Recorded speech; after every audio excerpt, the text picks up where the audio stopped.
Hébreux chapitre 13 et je prends le verset 4. Hébreux chapitre 13, le verset 4 nous dit ceci. Hébreux chapitre 13, le verset 4 nous dit ceci. Que le mariage soit honoré de tous. Est-ce que vous êtes là? Que le mariage soit honoré de tous.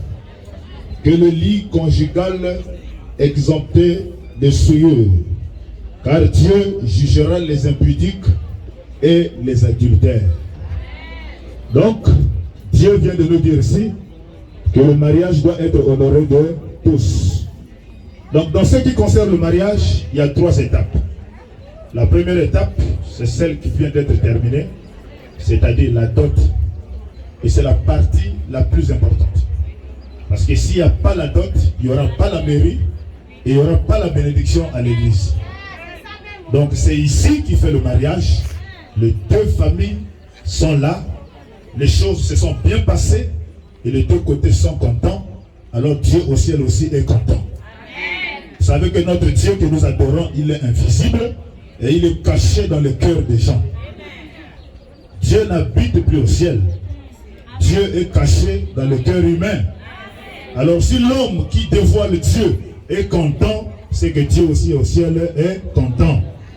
Alors quand je peux voir Papa Ngabou être content, quand je peux voir mon oncle de l'autre côté être content, ça veut dire que Dieu aussi au ciel est content.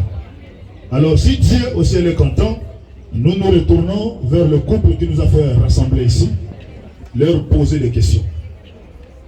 Ce sont eux qui nous ont rassemblés ici. Mais avant de rentrer, nous allons dire un mot de prière. Amen. Dieu Tout-Puissant, notre Père Céleste. Toi, le puissant conquérant, le Dieu qui ne connaît pas d'échec. Nous venons de lire ta parole, tu nous as dit que le mariage doit être honoré de tous. Voici cette première partie qui a eu ses succès, notre Dieu. C'est toi qui l'as fait. Quand je peux voir, je peux lire l'histoire de Jacob, le Seigneur Jésus-Christ, qui a pris en mariage Rachel. Laban, qui était son beau-père, lui a fait travailler 7 ans, Seigneur Jésus-Christ. 7 ans de souffrance pour racheter une femme. Et ton fils ici présent, notre Dieu, il a travaillé comme Laban au Dieu pour économiser son argent pour venir racheter ta fille ici présent. Et cette phase vient d'être terminée et nous croyons que les anges étaient ici pour voir tout ce qui venait d'être fait. Alors que nous passons à l'étape des fiançailles, laisse que la bénédiction les accompagne jusqu'à ce que le mariage sera célébré. Pendant ce moment, nous les consacrons à toi. Aucun esprit de l'enfer, oh Dieu, ne puisse les accompagner pendant cette période. Les familles les a bénis, les familles les a honorés, les familles les a accompagnés. Et nous te remettons ces enfants entre tes bonnes mains. Toi qui nous as dit, quiconque sera confiant en toi ne sera jamais confond du Seigneur. Sur base de cette écriture, nous les prenons maintenant et nous les mettons entre tes bonnes mains. Que la colonne de feu les garde, la colonne de feu les protège, la colonne de feu veille sur leur vie, comme tu as toujours veillé sur ta parole. Laisse que l'honneur et la gloire te reviennent. Au nom de Jésus-Christ, nous prions. Amen. Amen. Amen. Ok. Le frère va prendre cette surprise. Là, il va mettre ça sur ma Bible ici. C'est une bague de fiançailles qui prouve que le frère a fait, le rachat a été accompli intégralement. Frère, ouvre le mystère. Le rachat a été accompli intégralement, les 2 côtés sont contents. Alors la bague est posée dans Hébreux chapitre 13, le verset 4. Le mariage doit être honoré de tous. Frère, tu as de bonnes choses à promettre à la fille de Jésus-Christ qui va unir votre union sacrée. Est-ce que vous êtes là? On va les écouter. Ils vont se promettre de belles paroles qui vont sceller leur futur mariage.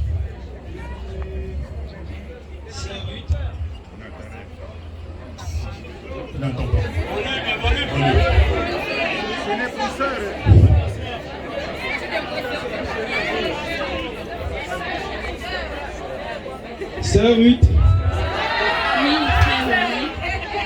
voulez-vous me prendre comme votre futur époux? Mais je dis, oui, je veux.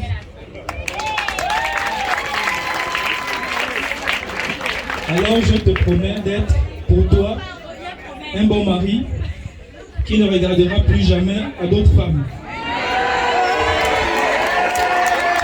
Je te serai véridique, fidèle, loyal.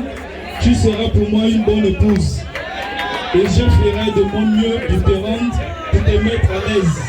Et je serai un bon père pour nos futurs enfants.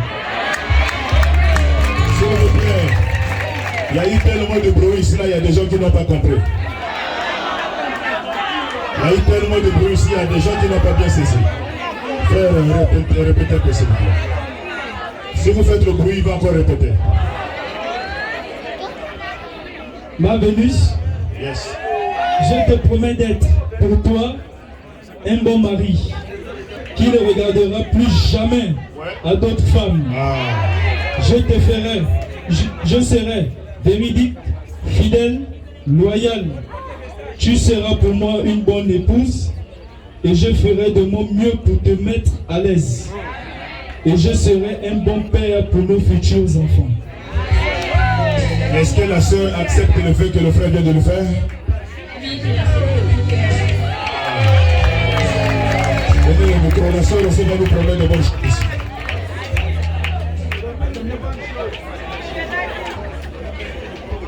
Frère Louis, Oui, sœur. voulez-vous m'accepter comme votre future épouse légitime? Oui, je le veux.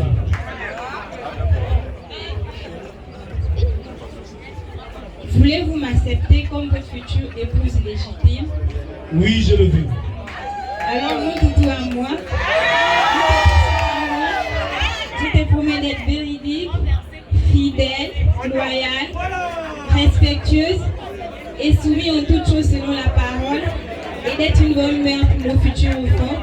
Je te promets de donner le meilleur de moi-même et de toujours t'aimer.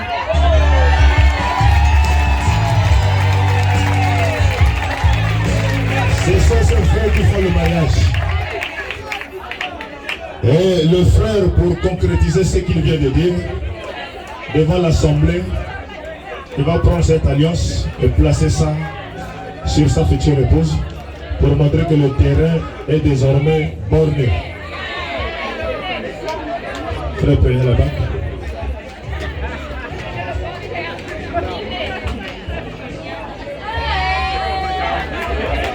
Sous vos acclamations, s'il vous plaît. Frère, la bague là ne rentre pas dans le silence. Cet agneau ne rentre pas dans le silence. C'est-à-dire, tu dois nous dire, dans notre église, il y a au moins 1500 sœurs. Et comment tu as fait pour regarder seulement à celle-là?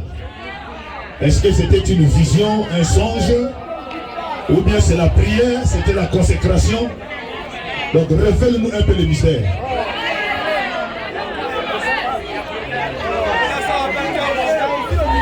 Donc, en résumé un peu, tu as fait comment pour trouver la fille? Celle qui ne parle pas, elle est tellement cachée. Et tu as fait comment pour la découvrir? Mets la bague, frère. Pendant que tu poses la bague, moi je te tiens le micro et tu parles. Et tu lui promets de bonnes choses. Dès que je t'ai vu, je ne me sentais plus à l'aise. J'ai compris que c'est toi la femme de ma vie. C'est pour cela que je te mets cette alliance pour sceller ce nom. Merci beaucoup. Nous sommes arrivés à la fin. Et le Seigneur Jésus-Christ vous bénisse. C'est juste l'étape de fiançailles. Et après nous passerons au mariage. Merci beaucoup.